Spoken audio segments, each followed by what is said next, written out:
moving south, and the great dying was well underway. A cannibal gang from the south side of Milton Keynes used the buildings as a headquarters for a time, roasting the meat of their catches in the fireplaces over blazes fed by the Regency furniture, rotting in the beds where Victoria and Albert had slept, and sitting beneath the Canalettos and Rembrandts to crack thigh bones for the marrow with Venetian glass paperweights.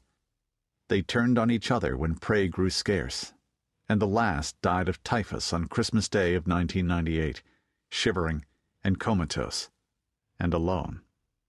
Mary Sowley, that was her name.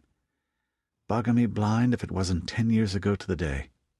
We drove through the safari park and looked at the bloody lions, and didn't that get her motor going? She married that commuter in Essex, the one with fuzzy dice hanging from his rearview mirror.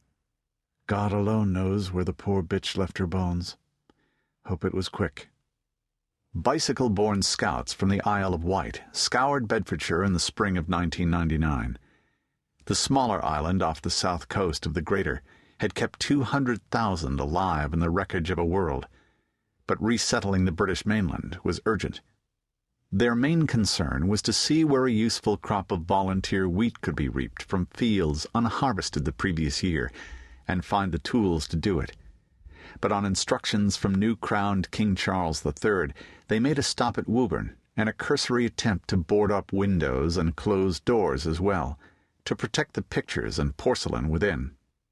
By the summer of the change year 8, the estate was on the northeasternmost fringe of the recolonized zone, a royal garrison post in the commandery of Whipsnade. There's some who'd say it's stupid to think about girls just before the hitting starts. Sam Elward had, for example. But then Samkin was the sort who polished bullet casings in his spare time to cut down on the chance of a jam. I wonder where old Sam ended up. He was abroad somewhere on the day of the change. It had been warm that August day in 1996. A decade later, and even past midnight, John Hortle was sweating beneath his chainmail shirt and underpadding. Insects buzzed and burrowed and bit amid the mysterious rustles and clicks of any forest at night, though these days that could include the movements of large carnivores with intent to harm. Men are more dangerous, he thought whimsically. They'll go for your throat when they aren't hungry.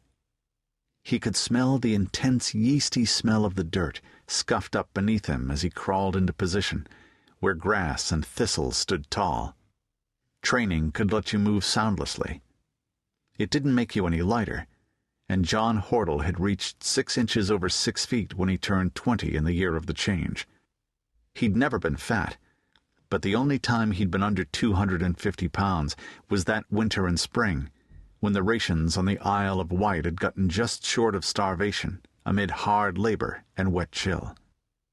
A soundless alert went among the men of his squad as boots tramped through the night, tense expectancy as a pair of sentries made their rounds between the raiding party and its target, tramping along the low ridge between the water and the house.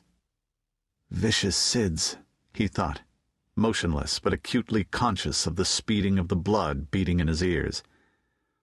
Or Varangians, as Sir Nigel prefers. More dignified, I suppose. The armor of the big men who paced by was enameled a dull matte green. They wore steel breast and back plates, mail sleeves and leggings, rounded sallet helmets with flares to protect the neck. That color didn't reflect much, but moonlight still glinted on steel, the honed edges of broad axe blades. Those were long-hafted weapons meant to be swung two-handed, the trademark of their unit. "Hunner Sviska," said one, murmuring and shaping the air with his free hand, which meant, "What a stunner," roughly. Special Icelandic detachment, right enough, Hortle thought. He'd picked up a little of the language, mostly in bed and from girls, since the islander refugee immigrants poured in during the 2nd and 3rd change years. Same as King Charles when he threw over Camilla and took up with Halgerda. Mind, I don't blame him. Those legs. The other guard chuckled and nodded.